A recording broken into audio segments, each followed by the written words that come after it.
Eau potable, il y aurait des atomes radioactifs dans votre verre d'eau, alerte Mediapart. Waouh!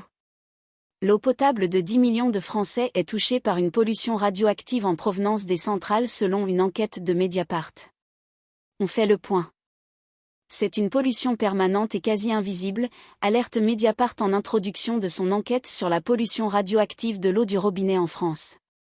Un peu moins de 10 millions de personnes, environ un habitant sur 7, vit dans un endroit où le tritium, une forme radioactive de l'hydrogène, a été détecté dans l'eau potable au moins 2 fois, et à un niveau au moins 5 fois supérieur au bruit de fond. Cette analyse a été établie par Mediapart et la Commission de recherche et d'information indépendante sur la radioactivité, CRIRAD, à partir des données des agences régionales de santé, ARS, et d'analyse d'urine. Ces rejets proviennent des centrales nucléaires situées sur les fleuves principaux, Seine, Loire, Rhône, etc. Quelles zones géographiques sont touchées ? Selon ces données des agences régionales de santé, le bruit de fond naturel du tritium est généralement inférieur à 2 becquerels/litre, mais des pics atteignant 65 becquerels/litre ont été mesurés à Châtellerault, Vienne, en 2017.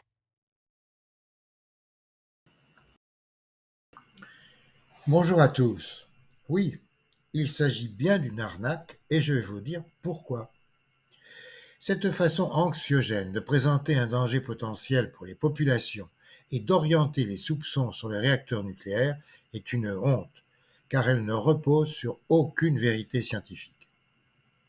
Le scandale est que l'appréciation du risque est impossible pour le lecteur car il n'a pas les informations lui permettant d'en juger le bien fondé. La nocivité d'un élément chimique radioactif ne se mesure pas en becquerels, unité extraordinairement petite comptant le nombre de désintégrations par seconde. Il ne tient pas compte de l'énergie spécifique du rayonnement émis, en l'occurrence celui du tritium, de sa nature, de son effet spécifique sur tout ou partie du corps humain, et enfin de la durée de l'exposition au rayonnement. D'autre part, le tritium, isotope de l'hydrogène, est l'élément radioactif ayant le plus faible effet sur l'homme parmi les corps radioactifs créés ou utilisés dans les centrales nucléaires. Et sa présence dans la nature est essentiellement due aux rayons cosmiques. L'unité qui permet de quantifier son effet nocif sur l'homme est le sievert, et non le becquerel. Le couple Mediapart-CRIRAD, organisme privé, vient encore de publier de la désinformation. En effet, prenons le cas de la consommation par un adulte dans la commune concernée, Nantier dans la Vienne, d'un litre d'eau tricier à 65 becquerels par litre par jour pendant un an. Il accumule dans son corps une dose de radioactivité de 0,00043 millisieverts. Cela ne vous dit toujours rien. Mais si je vous dis que cette dose est 700 fois inférieure à la radioactivité de notre propre corps, de 0,3 millisieverts, à comparer aux 0,00043 millisieverts des 365 litres d'eau tricier ingérée en un an, votre appréciation de la nocivité va changer. Pour faire bonne mesure, j'ajoute que cette radioactivité ingérée est 2342 fois inférieure à la radioactivité normale subie par la population, évaluée à 1 millisievert, et 5600 fois inférieure à celle subie naturellement par le sol, le radon et l'espace. Le pire, c'est que la CRIRAD pointe même des rayonnements de 2 becquerels par litre de tritium. De plus, les mesures encore suffisamment fiables ne vont guère en dessous des 10 becquerels par litre. C'est une véritable arnaque anxiogène de mesures faites en pure perte destinées à ne déclencher qu'en cas d'alerte majeure dans le cas de la législation imposée des rejets anormaux. Maintenant, vous disposez de 2 informations contradictoires. Alors, soit vous admettez l'information telle que médiatisée, sans autre preuve, soit vous croyez ce que je vous dis. Pour moi, il s'agit bien d'une arnaque à but politiquement écologiste, exploité par une société privée et médiatisé, les deux faisant leur beurre et leur renommée avec ce genre de désinformation. Soit vous me croyez sur parole et vous vous arrêtez là, soit votre curiosité demande d'en savoir plus pour adhérer à mes propos et je vous entraîne dans l'origine et le calcul des chiffres qui étayent la démonstration de l'arnaque et dans une meilleure connaissance de la radioactivité dans laquelle nous vivons. Puisque vous faites partie des courageux qui admettent de passer plus de 10 minutes à comprendre un sujet complexe, je vais essayer de vous donner un condensé d'informations qui vous donnera une vision scientifique de la radioactivité naturelle et artificielle qui soit utile à votre compréhension. Je vais dépasser largement le cadre limité du tritium pour vous parler de l'ensemble des éléments chimiques radioactifs produits ou utilisés par l'homme. Le but est déjà de vous fournir les clés de jugement de la réalité du danger radioactif dont on veut vous convaincre. Le but n'est pas de masquer la nocivité potentielle de la radioactivité, mais d'être conscient des ordres de grandeur de cette nocivité et de ne pas avoir peur pour rien. Alors, allons-y. Comme pour le Covid, comme pour le climat, comme pour la pénurie énergétique, la radioactivité est un sujet de prédilection pour les propagandistes de la peur, dont il faut bien reconnaître qu'il se trouve principalement chez les écologistes et leurs médias, chez un grand nombre de politiques et de médias aux ordres du pouvoir globaliste. Leurs buts sont politiques et visent la conquête du pouvoir sur le peuple et non pour son bien.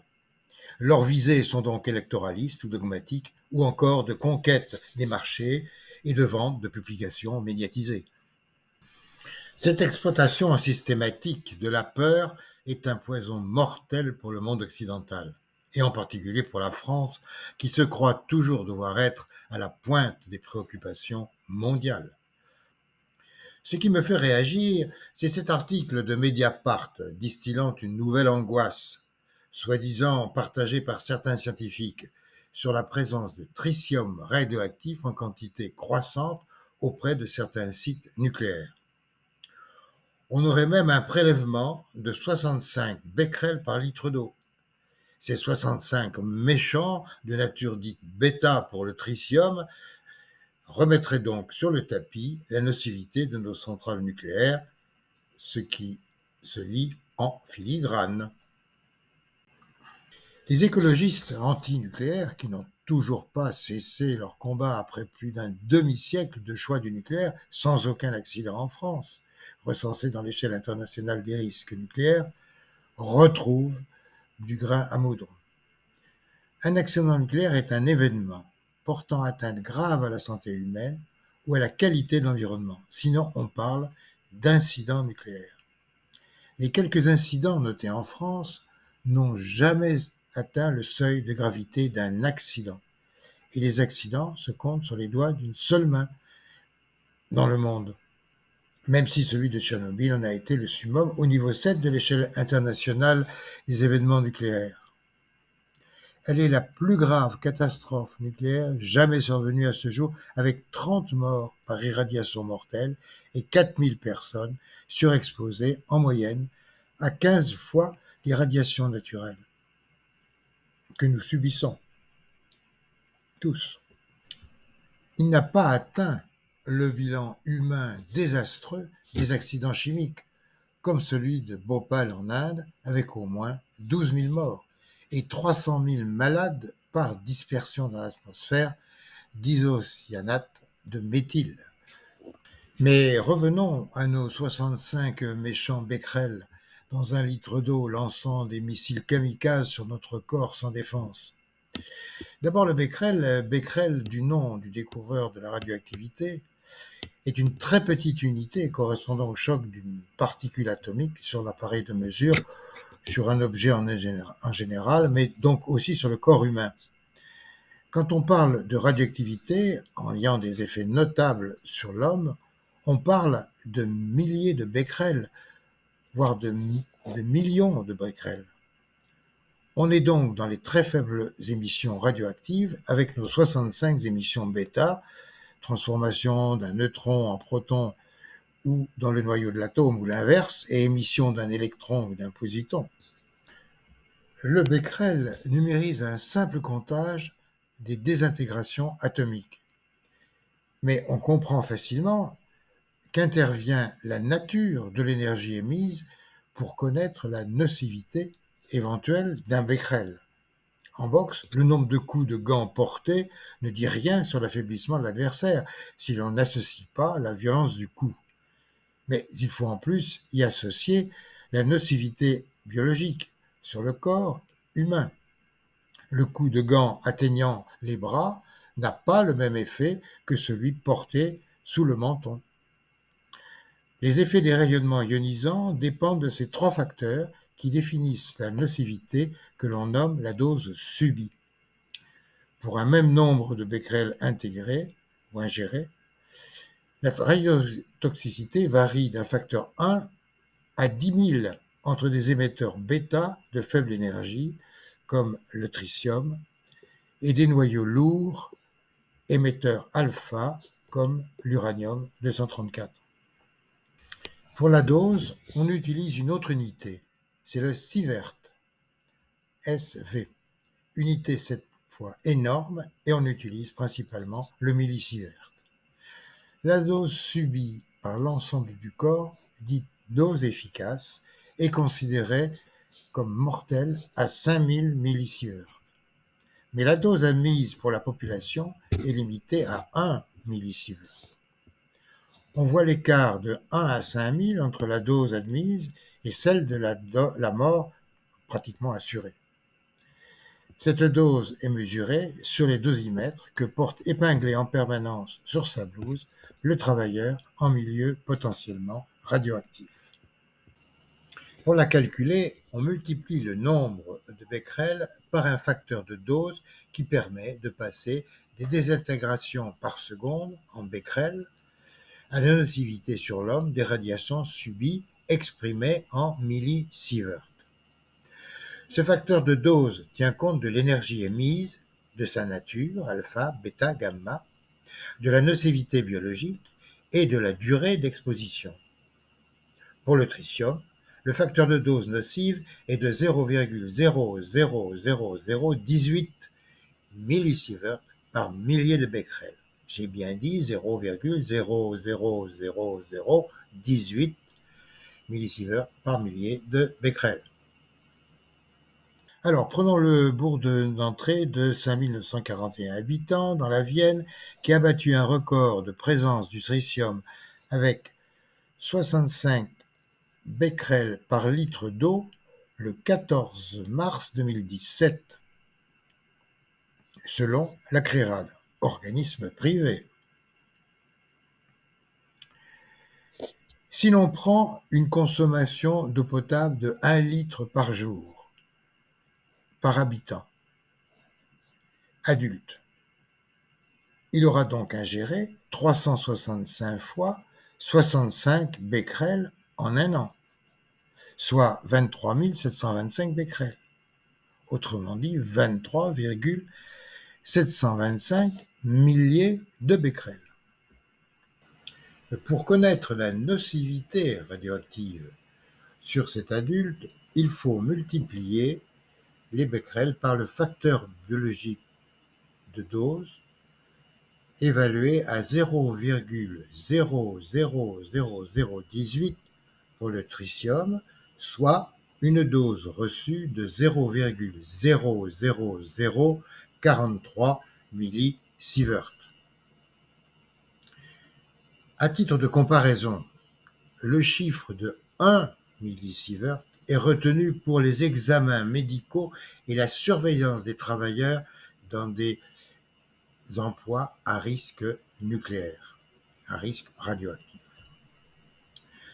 En un an, l'exposition du villageois a été de plus 2300 fois inférieure à la dose efficace sur le corps entier acceptable pour un travailleur du nucléaire ou un simple examen médical radiologique.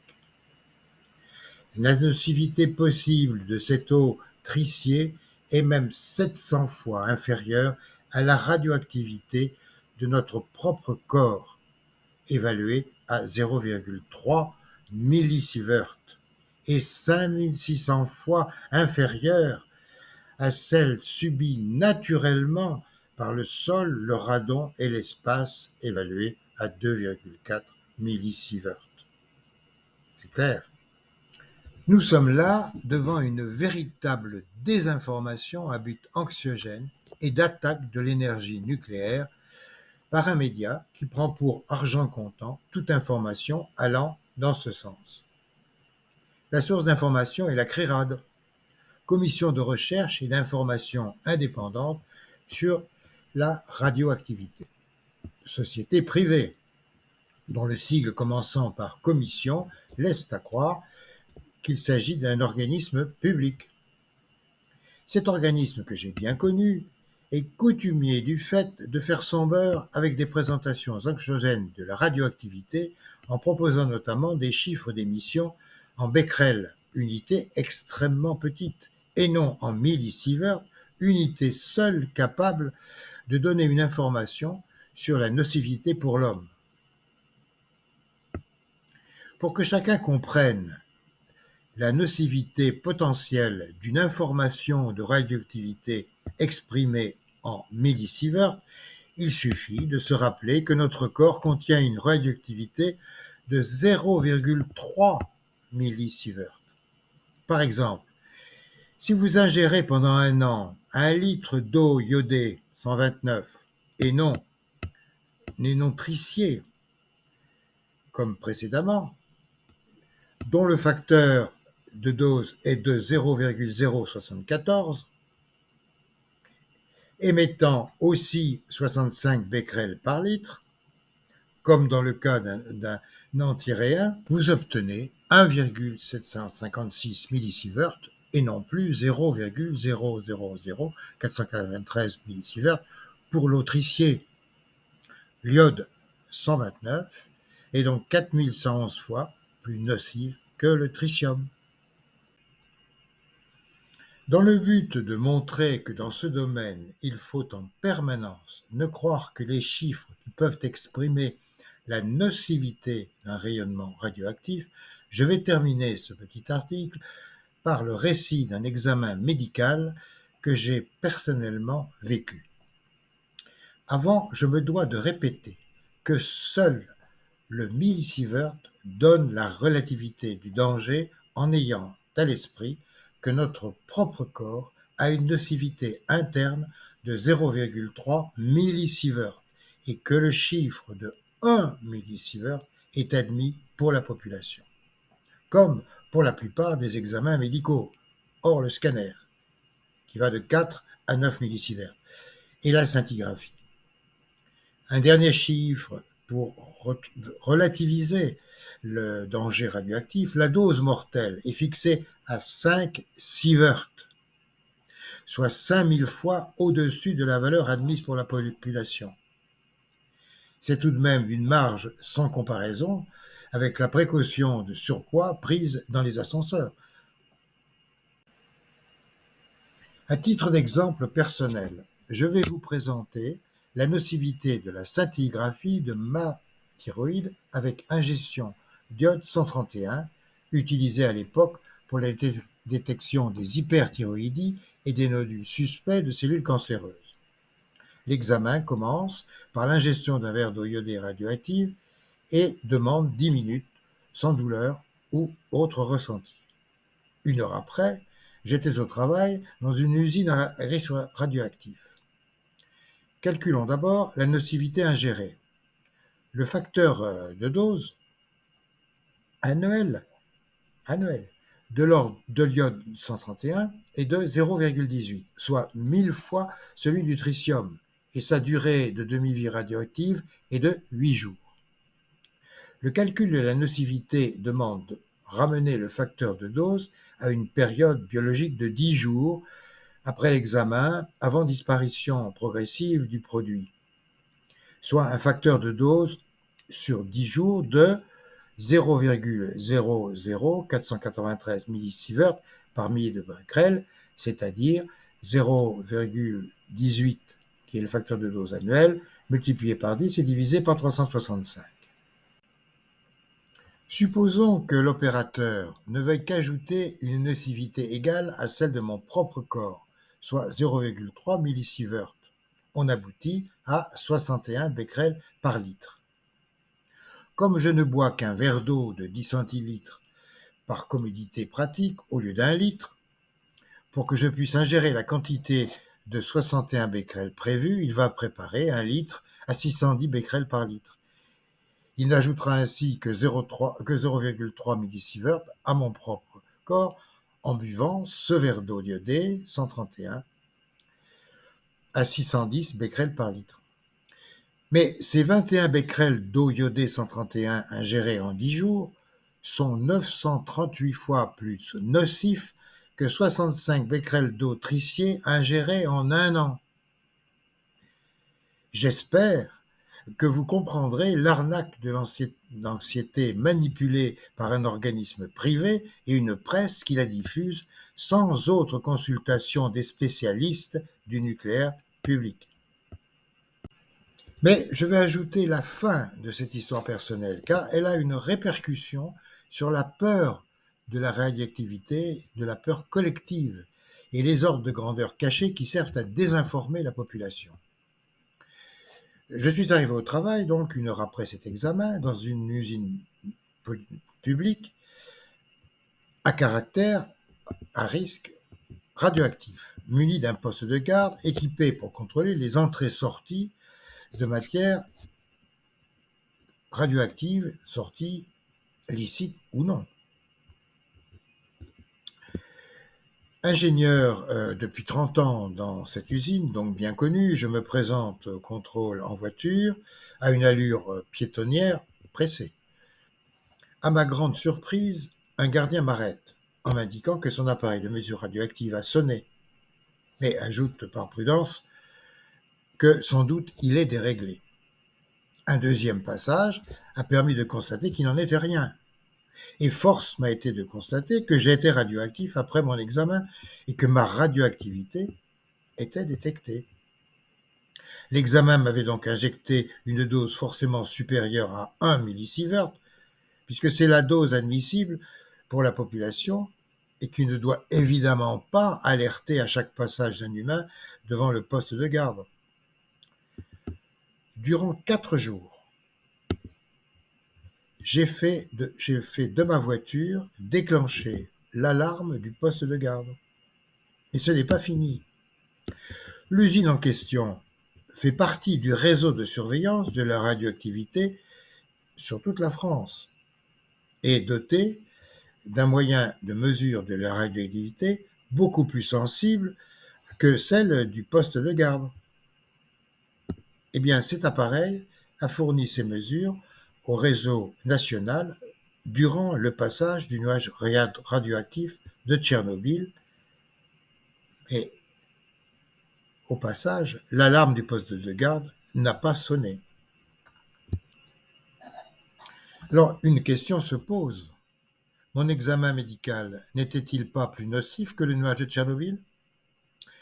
Le réseau national d'alerte a averti les autorités que la radioactivité déversée lors du passage du nuage ne devait pas inquiéter la population, ce qui était vrai. On sait que le nuage a déversé sur l'Europe une radioactivité allant de 0,05 à 0,5 millisieverts, donc inférieure au 1 millisievert admis pour la population. Malheureusement, celles-ci ont transmis un message médiatique affirmant que le nuage n'avait pas traversé la frontière, ce qui évidemment est un non-sens. Ceci s'est traduit dans la population par un discrédit des scientifiques du nucléaire qui ont injustement porté le chapeau. Il a fallu 2 ans de procédure pour que le chef inculpé du réseau soit blanchi par la justice et que la vérité soit rétablie. C'est l'État qui était en cause et non les scientifiques. Mais la plupart de nos concitoyens n'ont conservé que l'image du nuage arrêté par les douaniers. Conclusion, mon examen de scintigraphie était très probablement plus nocif que le nuage qui ne l'était pas du tout en France. Mais l'action nocive de la CRIRAD ne doit encore sa survie que par l'exagération anxiogène de la peur du nucléaire. Lors de Tchernobyl en 1986, elle a maintenu celle-ci par la recherche des becquerels, même dans le thym ou sous les pierres du Mercantour.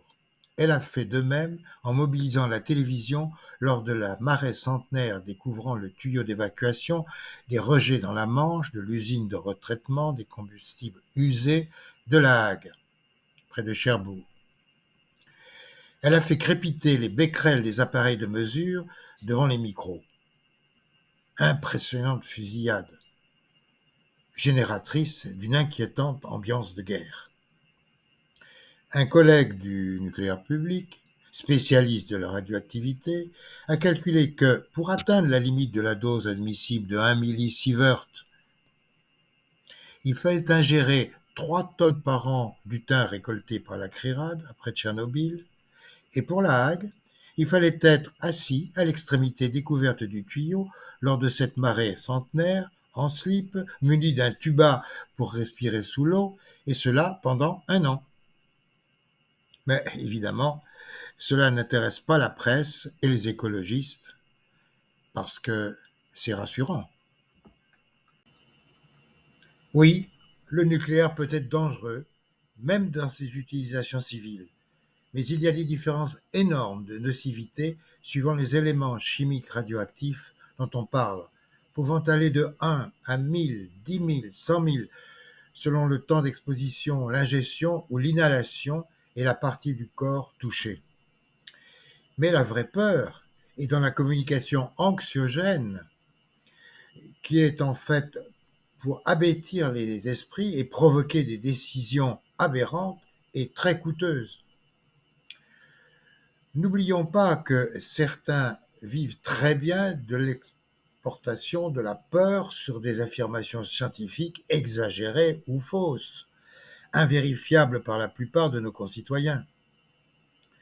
L'autrichier en fait partie, mais elle n'est qu'une infime partie de la désinformation qui gangrène actuellement notre pays et d'autres dans le monde. Le dogme de la nocivité du nucléaire n'est qu'une désinformation parmi beaucoup d'autres. Covid et ses vaccins, son confinement et ses masques, l'urgence du carbone zéro en 2050, des éoliennes, des panneaux solaires, de la pénurie de ressources, de la nécessité individuelle et collective de réduire notre consommation jusqu'à celle de la viande, de nos besoins en énergie par l'arme ultime de la décroissance démographique en cours. La caractéristique de ce dogme écologiste est la manipulation de la peur qui pollue notre raisonnement, génère des flux financiers énormes dans les grands laboratoires, les sociétés d'exploitation des énergies renouvelables et une myriade de parasites privés comme la CRIRAD.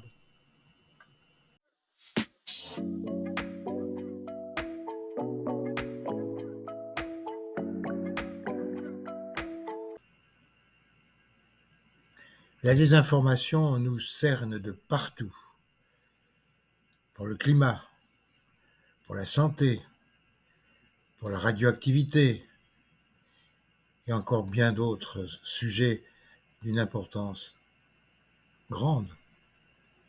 Dénonçons-la.